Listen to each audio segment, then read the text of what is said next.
সমাধান চাও যদি জীবনে মরণে, ফিরে যাও খুঁজে নাও চোখ রাখো কোরআনে।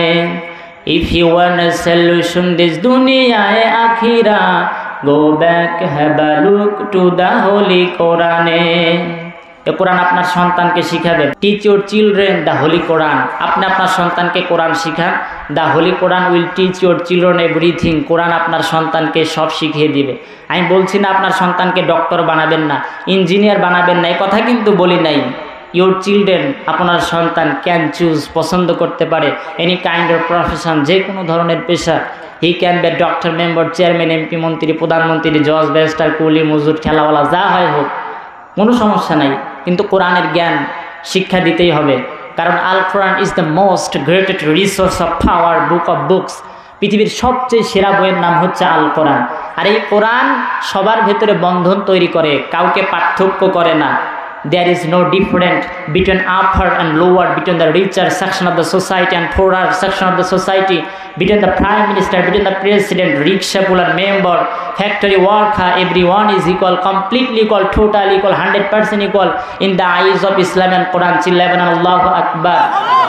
ধনী গরিব সবার ভেতরে কোরআন একতা চায়, কোনো পার্থক্য চায় না।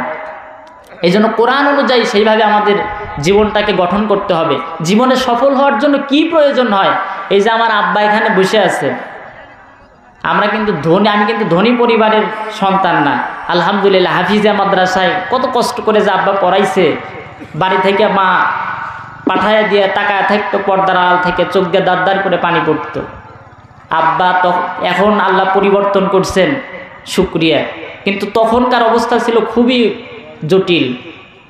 আব্বা রিক্সা চালাইতো, ওই সময় রিক্সা চালায়, ভ্যান চালায়া দেখতাম, ছোট ছিলাম তখন। রিক্সা চালাইতো, যখন খুব বেশি বোঝা নিত এই জায়গায় টায়ার পেঁচায়া নিয়ে আসতো, দেখতাম আব্বা ঘামে যাইতো, চোখ দিয়ে পানি পড়ার মতো। বাড়িতে যখন আসতো টান হয়ে শুয়ে পড়তো, মা বাতাস দিত। কি যে কষ্টটা করতো, কোনোদিন বলে নাই আমার যে বাবা এটা করা লাগবে ওইটা করা লাগবে, শুধু পড়ার উপর রাখছে। মা যে কি জিনিস, আমার মা সব সময় দোয়া করে, কি যে দোয়া করে। আমি একবার বাইরে গিয়েছিলাম রাত্রি 8টার সময়, মা কি জিনিস, রাত্রি 8টার সময় বাড়ি থেকে বের হয়েছি স্যারের সাথে যে কোনো একটা প্রোগ্রামে। তো আসার পরে রাত্রি তখন 1টা পার হয়ে গেছে, আমার যতদূর মনে আছে। আসার পরে দেখি মা দরজার সাথে পিঠ লাগায়া দিয়ে আছে। যখনই নক করছি খুলে গিয়েছে। আমার বোন বলতেছে, ভাইয়া এ যাবৎ পর্যন্ত মা বিছানায় পিঠ লাগায় নাই, কি জন্য এরকম হয়েছে বলি। আমি যে জায়গায় গিয়েছিলাম ওই জায়গায় এমন একটা পরিস্থিতি, মানে বুঝতেইছেন আপনারা, শত্রুর অভাব নাই। তো মা বুঝতে পারছে আমার সন্তান জীবিত ফেরার মতো সম্ভাবনা খুব কম। তো যে কষ্ট করতো মা। যাই হোক, মা বাবা দুইজনের খেদমত করবেন। Father and mother are dependent on each other in human society. মানব সমাজে মা আর বাবা একে অপরের উপর নির্ভরশীল, বিশেষ করে মা। এজন্য কোনো এক কই বলেছেন, দ্য পার্সন হুম, ব্যক্তি হিসেবে যাকে আই লাভ মোস্ট, আমি সবচেয়ে বেশি ভালোবাসি, ইজ মাই মাদার, তিনি হলেন আমার মা। আই ক্যান নট থিঙ্ক, আমি চিন্তা করতে পারি না, মাই লাইফ, আমার জীবন, উইদাউট মাই মাদার, আমার মাকে ছাড়া। নেপোলিয়ানের মতো মানুষ উনি বলছেন, গিভ মি, আমাকে দাও, অ্যান এডুকেটেড মাদার, একজন শিক্ষিত মা, আই শ্যাল গিভ ইউ, আমি তোমাদেরকে দেবো, আ গুড নেশন, একটি ভালো জাতি। বিকজ, কারণ 100 এডুকেটেড মাদার, 100 শিক্ষিত মা, ইজ মোর পাওয়ারফুল, বেশি শক্তিশালী, দেন 100 এক্সপার্ট সোলজার, 100 দক্ষ সৈনিকের চেয়ে। আল্লাহ পাক কোরআনে বলেছেন, ফালা তাকুল্লাহুমা উফ, the sons and daughters should not behave in such a way as they say. পুত্রগণ এবং কন্যাগণের মা এবং বাবার সাথে এমন আচরণ করা উচিত নয় যে আচরণের কারণে মা এবং বাবা নিজেদের মুখ থেকে উহু শব্দটি উচ্চারণ করে। ফালা তাকুল্লাহুমা উফ ওয়ালা তানহারহুমা, do not repel them not scold them, খবরদার তাদেরকে ধমক দিবা না। ফালা তাকুল্লাহুমা কাওলান কারীমা, but speak to them a noble word respectfully, তাদের সাথে সম্মানজনক কথা বলো, মাথায় ঝাঁকি দিয়ে চোখ বড় করে কথা বলো না।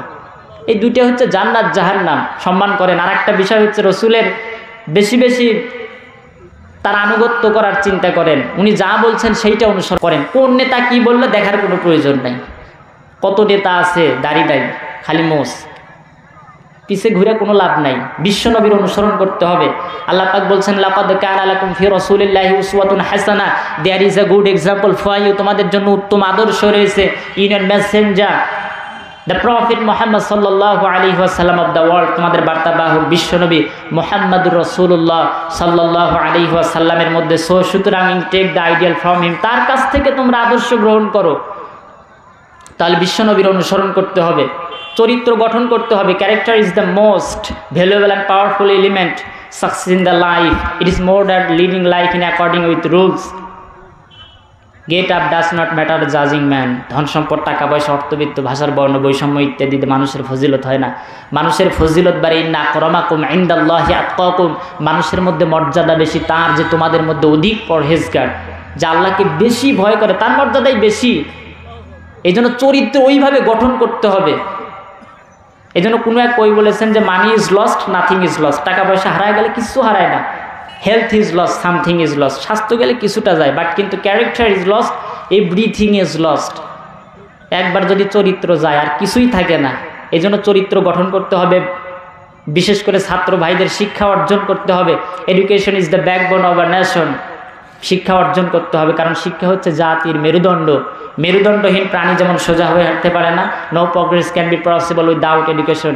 শিক্ষা ছাড়াও কোনো জাতির উন্নতি হয় না। এই জন্য সেভাবে আসলে অনেক আগেই তো স্লিপ চলে আসছে, আর মানুষের অবস্থা তো বুঝতেইছেন। আর কোরআন বোঝা একেবারেই সহজ। আল্লাহ পাক বলছেন ওয়ালাকাদ ইয়াসসারনাল কুরআনা লিযিকরি ফাহাল মিন মুদ্দাকির। This holy Quran very easier for you to read, to understand and memorize. এ কোরআন বোঝা আমি মানুষের জন্য সহজ করে দিয়েছি, কষ্টকর কোনো কিতাব বানায় দেই নাই, অত্যন্ত সহজ থেকে সহজতর করে নাজিল করেছি। এই কোরআনের বিরুদ্ধেও আজকে ষড়যন্ত্র হয়, মামলা হয়। ভারতীয় উপমহাদেশের জামিনেও এক সময় বলেছিল কোরআনকে জ্বালিয়ে পুড়িয়ে ধ্বংস করে দাও। বড় বড় পণ্ডিত যারা ছিল তারা বলেছিল no, you can not destroy the holy book Quran from Indian subcontinent. এই ভারতীয় উপমহাদেশের জামিন থেকে কোরআনুল কারিমকে ধ্বংস করা যাবে না, বিকজ কারণ they don't just write down the holy book Quran in the blank pages. কোরআনুল কারিম মুসলমানেরা কোনো শূন্য খাতায় লিখে রাখে না, they memorize the holy book Quran in their own hearts. তারা কোরআনুল কারিম নিজেদের সিনায় ধারণ করে। যতই ষড়যন্ত্র করেন এটাকে মুছে দিতে পারবেন না।